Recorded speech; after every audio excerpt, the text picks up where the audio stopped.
we've always been interested in food. Like, we're obsessed with it. Look at our size. It's, nothing is to be taken lightly, metaphorically and physically. So 9 a.m. we will all get ready. We will all leave. 9:27 we will reach this location. We will give 3 minutes. 9:30 we will have this first setup done. 9:43 we will have the shoot to begin. And then by 10:15 that food will come, and by 10:35 we will eat, and this is how it will be done. Who's most likely to start following trends on social media? Or who's most likely to party till the morning? I think both. Both. He can last longer. Hello and welcome to Social Nation, and today we have with us, drumroll please, the big focus. Hello, welcome Sid and Shashank. How are you all? How are you doing? Very good, very good. Thank you. I'm doing the full Bangalore version of Namaskaram. Namaskaram. What was the process behind starting the big focus? Like, where and how did it originate? We've always been interested in food. Like, we're obsessed with it. Look at our size. It's, nothing is to be taken lightly, metaphorically and physically. So we started writing about food. Used to be a chef some 20 some years ago. I actually went to culinary school, became a chef in Florida, and then left that and became a banker. But ever since then, been traveling around the world and just eating my way through the world. And then started a blog called The Philandering Foker some 10 years ago, 8 years ago. I don't even remember when I started it. But I used to just put down my musings on it. But the actual show and the idea of the show kicked off on a trip with Shanks. And then Shanky can sort of get into that. Basically, a friend of mine, he was on a backpacking trip in Spain. And then he pinged me saying that I have another 20 days to go. What are you doing? Are you free? And this was about a week before. So he's like, if you're free, why don't you come join? And that was perfect because I just finished one World Bank project. So I had some time to kill as well. I was like, that's perfect. I will join you in Barcelona. Because there's one thing I've always wanted to do was a Anthony Bourdain food trail. So Anthony Bourdain has been one of those guys who I've always looked up to. And I'd seen this episode of his where he had done this south of Spain food trail. And it just looked awesome. So I was like, okay, this is perfect. I will join this guy. This guy is also, his name is Yash. He was a writer. He writes cartoons for various channels. He's writing about 12 cartoons currently. So he is also a guy from, we think similarly and all of that. And he was like, okay, I'm doing this south trip while I'm in Spain, so come. I reached, another friend of mine joined us as well. And he's a YouTuber. He's from this channel called Jord Indian. So Vineet joined me. So Vineet, myself, Yash, and there was another friend of ours. All four of us decided to start driving. We took one of those camper vans and we decided we would drive from Barcelona all the way down to Granada. So we leave, and that night I suddenly see a pop-up on my Facebook saying, where it shows that Sid is in Milan, in Italy. I was like, hey, you're close by. That's not, I don't know if you know this, Sarika. So Sid and I are first cousins. His dad and my mom are brother and sister. So, which is how he's randomly on my Facebook. I'm not stalking him from some random obsession otherwise, but this happened. So he's like, he was in Milan. So I pinged him. I was like, listen, you're only a flight away. And I want this Anthony Bourdain food trail. We're doing a drive. And just so happened, I get 10 minutes later, he replies back saying, listen, you're driving from Barcelona. You will reach Valencia at so-and-so time. Don't go beyond Valencia. I will see you there. And I will take you to this one place, which is the origin of paella. And we have to go there. I was like, perfect. We reach there. We pick him up. He gets another car. Now, two cars start driving. And he's not told us where. He's like, just follow. We drive for 200 miles. Okay. Driving for a good 2-3 hours. We get to this place where they're serving paella. Now, I didn't know this. It's a trivia for even people who are watching that originally paella is not made of seafood. It's with rabbit meat and chicken meat.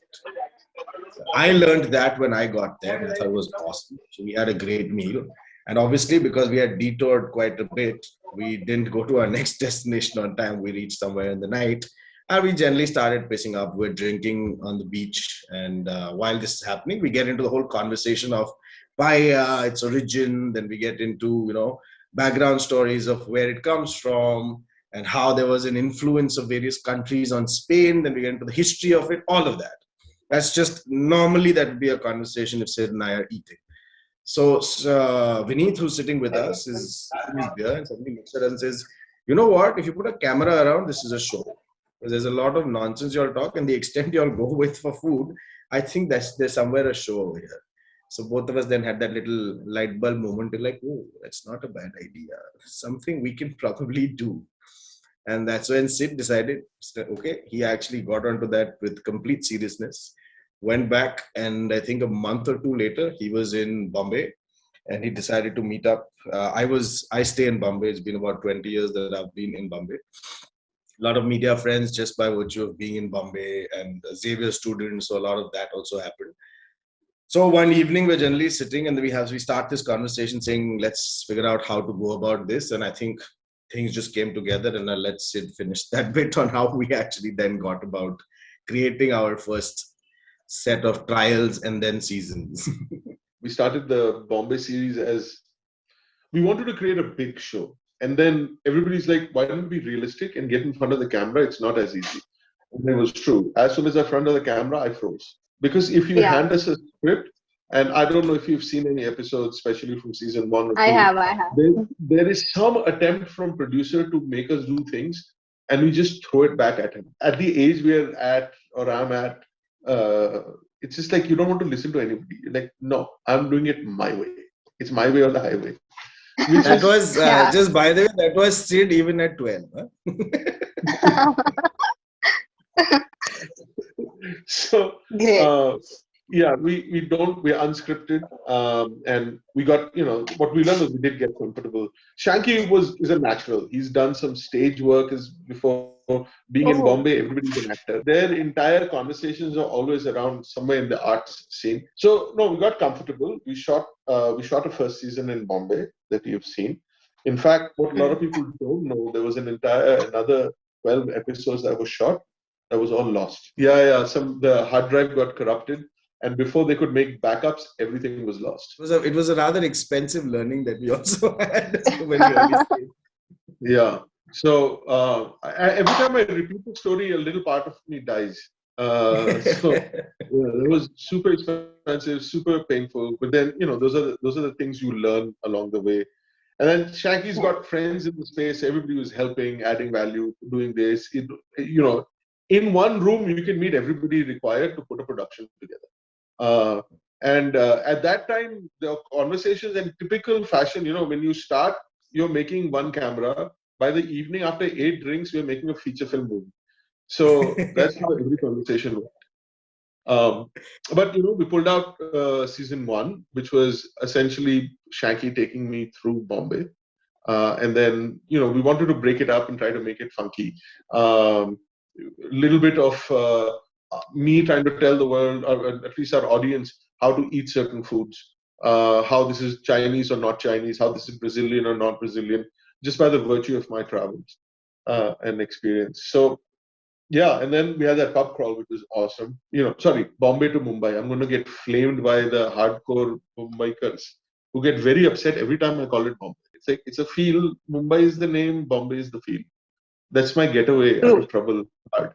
That's how it started. So next up is like, how was the initial response on YouTube? Like when you all started it, how was the response from the audience? So I'll tell you what, we made we reshot it, and on the editing table with lovely editors, we realized we had a food show without a lot of shots of food. So we're like, oh shit, we screwed up. Because we had not done this before, right? And the director, who we love, he's got his own style. He's got a very funny comedy docu-series style of doing things. So it is on the edit table, and it is on like stitching it together that this whole style of the show was born. It is out of necessity that we ended up with the product we had. And I think initially the shock to people was like, ye kya hai? Ye kya dekh rahe? Ye food show hai? Khana to hai nahi. Ye do mote log bakwas kare ja rahe. And that's all they got. But then what happened was, I think through more and more episodes coming out, that is what people really got onto. That is what got the hooks in, because they were more interested in the bakchodi between us, the conversations, the knowledge dropping, the nonsense, the arguments, or just the drunk ramblings, more than the food. So, we like to say it's more than just a food show. It's our conversations. We never hit that virality moment. I don't think we are ever going to. That's not our general demographic. We hope. We certainly hope and pray it does. But we always wanted to go on a platform. We always thought our end game was we have to get to a platform. YouTube may not, the general audience might not like us. So like that, so we're lucky that, season 3, we already got picked up by Zee Zest and Zee. So we're like, yes, achieved. Because abhi tak, after 2 years, we are at 43,000, 44,000 subscribers. 44. That's it.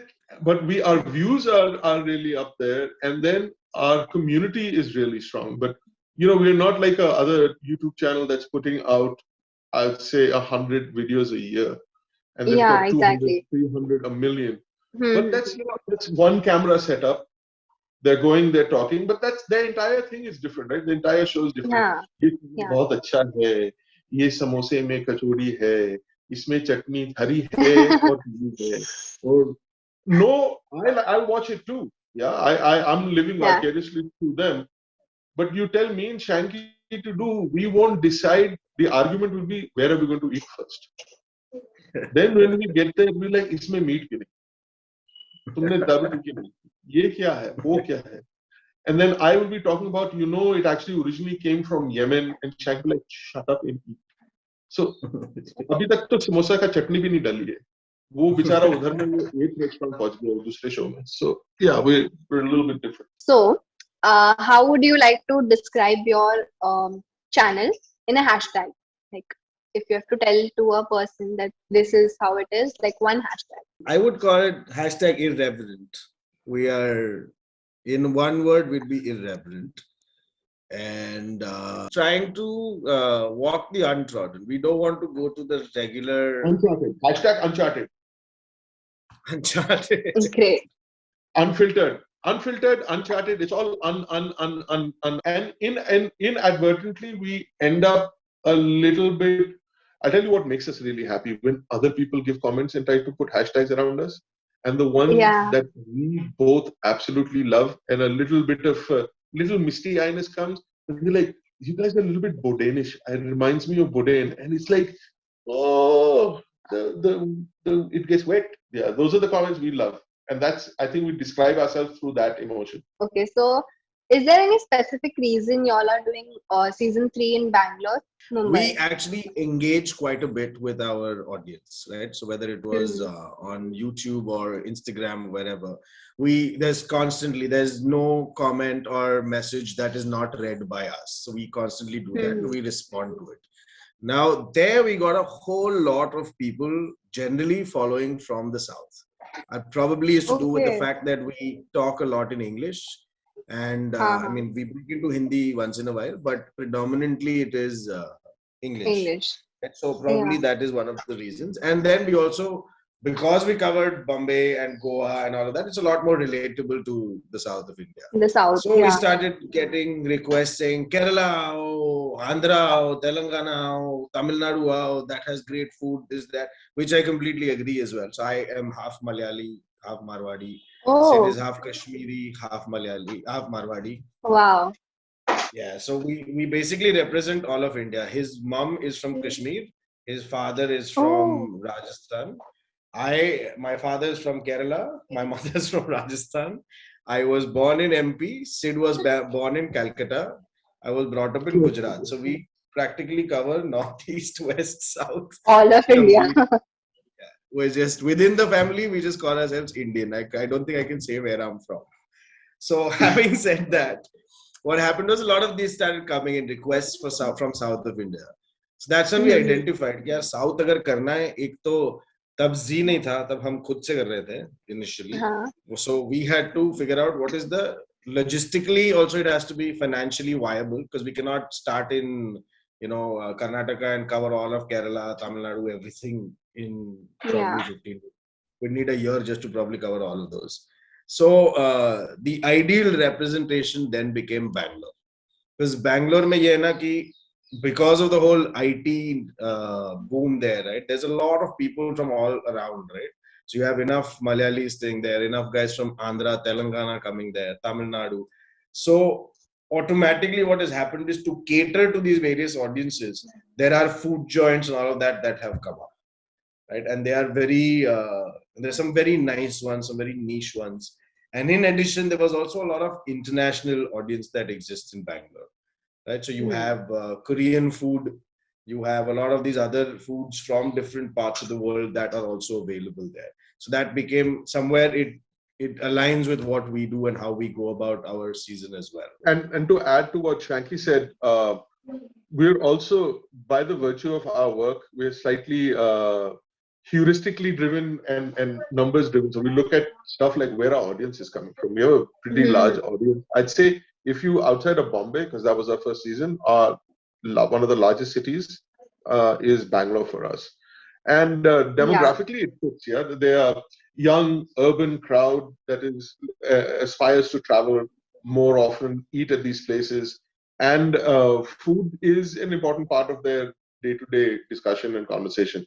So Bangaloreans seem to be obsessed with food, and we thought, for all the other reasons Shanky said, and to add to that, Bangalore just was a right fit for us. How did the association with Zee Zest pan out? We are day two. Our conversation started late last year, and then it was just a matter of getting the first fit together.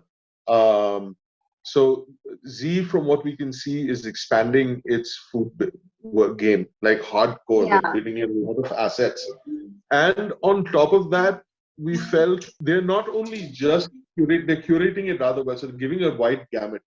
And we always knew that somebody's going to have to be bold to take our show on. Most networks are going to freak out with our content because the language, the stylization is a little bit different.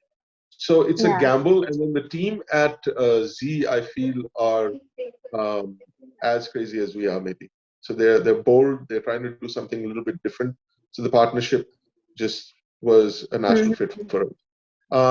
So we've done the first season. This is season 3 with them, and then we're exploring new ideas as and when things progress. So the release date came out. Yes, I think yesterday, right? If I screw this up, I don't know when it's on the show, but February 15th is the first 7 episodes are going to come out or are out, and then another 7 episodes, I think, March 1st. So this is the first time we've done a Netflixy style binge watch. And that's the strategy that we've gone for. So 7 episodes released. So what it's makes cool. What is cool is, I think, sorry, just to add to that, I think they've taken a leap of faith with us as well. I think in a manner where even on the zeezest.com, right, they have a fully, I think it's one of the first places I saw that they have an entire curated section for food and travel. And, I think it's being a very interesting circle that it's taking. Like earlier when we used to watch TV, remember there were dedicated channels we used to go from. Star World was for something, Zee TV was for something, Zee Cinema was for something, and then you had food and travel, and you had XYZ channels individually for something. Zee Zest, to me, in my eyes, that's one very interesting take. I think that's also happening is they are giving you an entire. So if you're a guy who's interested in food and travel, you don't have to keep searching through 1,000 videos. There is one entire dedicated section given to you just with everything related to food and travel. So that was something that obviously fit like a sock with what we were also aiming to do. Yeah. So what makes season 3 different than season 1 and 2? Like, is there any one thing that you'd like to add? I think there's a combination of things, but I think we can sum it up with the fact that season 1 was Shanky showing me Bombay. Goa was because I had been in Goa for a bit longer, so it was me showing Goa to Shanky a little bit, and then Bangalore for us is both a voyage of discovery. Shanky sort of going back to his Malu roots, so the southern roots. He knows, he's more knowledgeable about the food, whereas I'm completely new to it. But we are both discovering the city, and like there are certain really interesting bits of it where. You're talking about Uttara Kannada food or Gouda cuisine or Nati cuisine. So these are things that neither of us have that much knowledge of.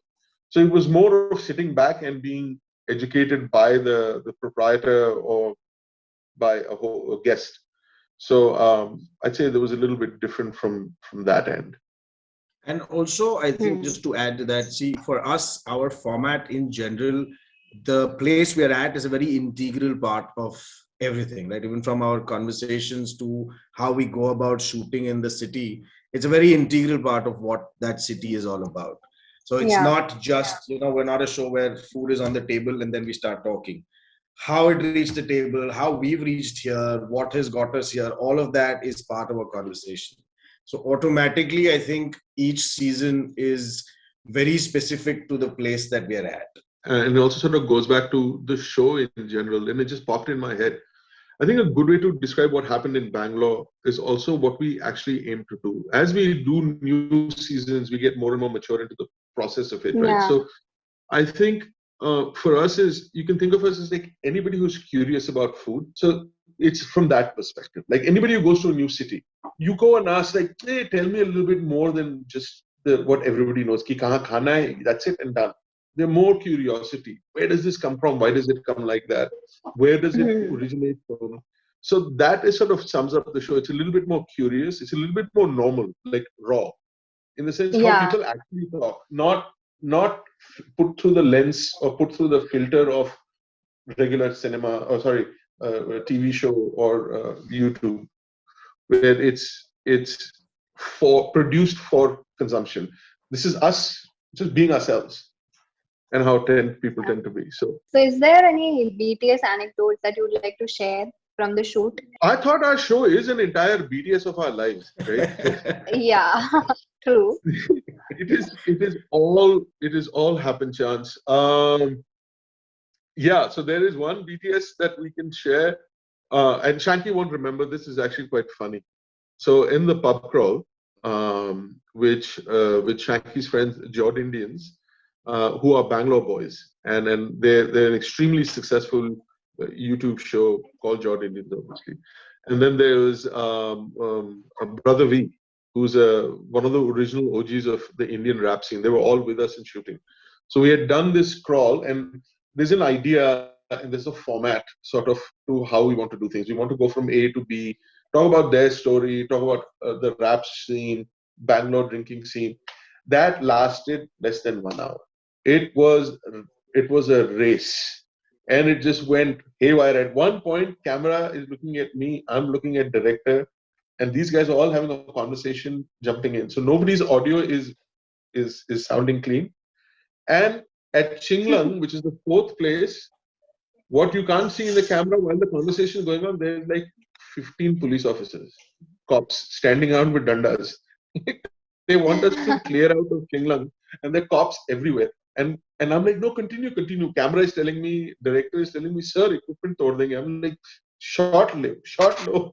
Because I also was slightly tipsy at that time. And these guys were completely unaware there's police standing around us. But yeah, if that's what you were asking for BTS, hamara BTS ka BTS ban gaya. Anybody caught it on camera? I don't know. Everybody's hands were shaking because there were too many tullas there. Yeah, that was one little anecdote from the shoot. That's how crazy that night was. It's 15 people, right? It's when we are shooting, so 2 of us plus about 15 people. So it's multiple cameras. So this entire team shows up, and we are pretty free flowing. So it gets intense at times. And then we don't follow, and there's a third character most people don't catch on that easily. There's a third character to the show, and it's the producer. So you'll always see him in a helmet. We never reveal the name, and nor shall we ever will. And he's the poor guy who gets the bad end of everything from us. Anything goes wrong, we yell at the producer. Oh wait, I'll give you a BTS. So this is not just one season. This is happening in all our seasons. So Sid is a stickler for plan. Okay, he'll be like, so 9 a.m. we will all get ready. We will all leave. 9:27 we will reach this location. We will give 3 minutes. 9:30 we will have this first setup done. 9:43 we will have the shoot to begin. And then by 10:15 that food will come. And by 10:35 we will eat. And this is how it will be done. This is how the entire thing is planned out. Now, you've been in the media industry, right, Sarika, a little bit? You understand how this works? So he said 9 o'clock. So he's ready at 8:50. Okay, saying 9 o'clock, everybody's going to be here and everything's going to move. Our director, producer calls us up at about 9 o'clock. Sir, abhi team उठ रही है. हमको 1 घंटा जरा तैयार होने में लगने वाला है. Sid will be fuming. What the fuck is going on? I don't understand this. I don't this da da da da da da. This guy will come in. He knows this is going to be. He's ready for this. Okay, so he will message me. Acha, Sid ki kya? What is the status on him? I said, guy, one. He said 1 to 10 में कहाँ पर है? I said, I think 11 पर तो है अभी. Oh, acha, ठीक है. Then he will come with straight. So he will come with a full panded face. Sid will go up saying, what the hell were you thinking? Da, da, da, da, da. He'll just stand. Then he'll look at me. He'll look at Sid. Ab ho gaya, kya kare? I love that expression. That's all he can say is, ab ho gaya, Sid, kya kare? Shoot band kar de. Nahi, shoot to nahi band kar sakte. Chalo, ab aage badh rahe hai to badhe. Yeah, that is a standard process of all our shoots. That's a BTS. Yeah, good question, Sarika. Thanks, man. I'm actually gonna try and get this process on the camera once. That's just gonna be a great BTS. Yeah, it will be great. The Big Focus YouTube channel started a year ago, almost a year ago. Yeah, almost a year and a half ago. Yeah. Yeah. So how has the growth been and how do you all promote it on other social media platforms like Instagram, Facebook, Twitter? Is there any process you all follow? Yeah, so we have an internal marketing team. Archana is on the call, so before I say anything wrong, she'll prompt me. She's become a mother 2.0 now. So I can see her sending messages everywhere. It's like the back of the head. I can feel like. So what we've done is we interact quite a bit with our. We don't fit into that category where people engage at least in subscribing, because it's the 25 to 45. They'll watch it. Our views will be high. So if you look at the ratio of, because I'm a banker, I tend to get into these technical details, but I'll just do this really quickly. I can get it out of my chest. It is our engagement on per post is quite high. Engagement as in comments, likes, all of that jazz is really high compared to everybody else. It's just that we can't get people. A lot of people don't. We've done stupid CTAs and we are shit at CTAs. We have to keep getting reminded to do call to action. Please like, share, and subscribe. So we tend to not do that enough. But definitely all our follows are very meaningful. It's like they're super engaged, super enthusiastic. And they know everything. If we screw up and say something wrong in an episode, there'll be like 50 comments out. No, you had said this on this date and you wore that. And you're like, boss, I don't know these details. How do you know? They know intricate details. And these guys were so enthusiastic. They knew all the details. They knew every minutiae of the show. So the followers, again, super meaningful, super engaged. We have a Discord community. Talking about the creators part, we haven't seen a lot going on your platforms, like your individual accounts. So is there any thing that you want to keep your individuality different from Big Focus? I started Instagram handle only because of the Big Focus. I didn't exist on Instagram. I didn't. It's one of those times where that guy who's actually telling me what I should do on Instagram, normally that doesn't happen. But as far as I'm not so active on social media, just generally, not because I want to keep some things separate or anything.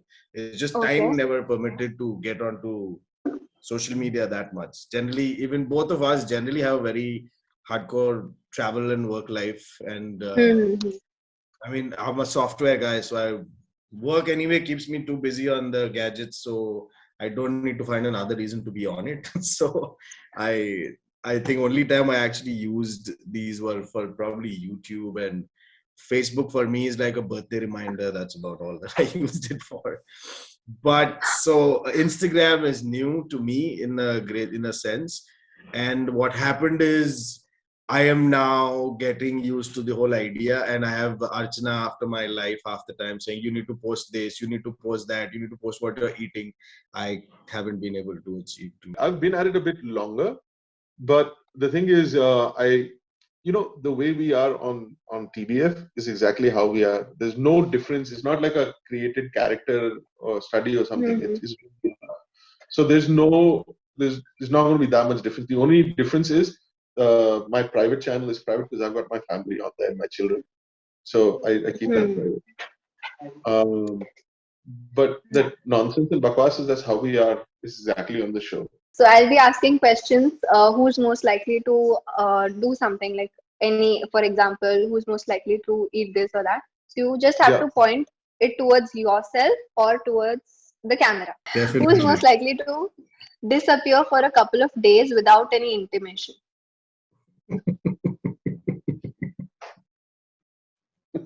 Who's most likely to get a tattoo? There. Okay. He already got a couple. Yeah, I saw. And then I was like, okay, this question doesn't make sense. Who's most likely to forget lines on set? Like a script or something? Sid. Yeah. Who's most likely to get more attention from girls? Let's just do this. I'm married, man. I don't think girls look at us. This is not exactly our demography. Our demography is the only girls that actually, even at the meet and greet that we met, were people who were saying, my husband or my boyfriend is such a big fan, I have brought him here as a surprise. Okay, who's most likely to start following trends on social media? Or who's most likely to party till the morning? I think both. Yeah, both. He can last longer. I don't know. We're talking about drinking. Let's stick to that. Yeah. Who's most likely to become a gym addict? Gym addict. Gym addict. Somebody else. else. Point to the other. Yeah, somebody else. Who's most likely to go off of social media? And lastly, who's most likely to start a new hobby like dancing or singing, something like that? Yeah, probably. Okay, so that was it. It was great having you all. Thank you so much for coming to Social Nation. I gotta plug this because I gotta plug this. zeezest.com. 7 episodes are out. Watch us and comment and let us know and be nice. Zee. Check out her shows. They seem to be kick-ass. Ours was a great one. So, Social Nation for some fun content.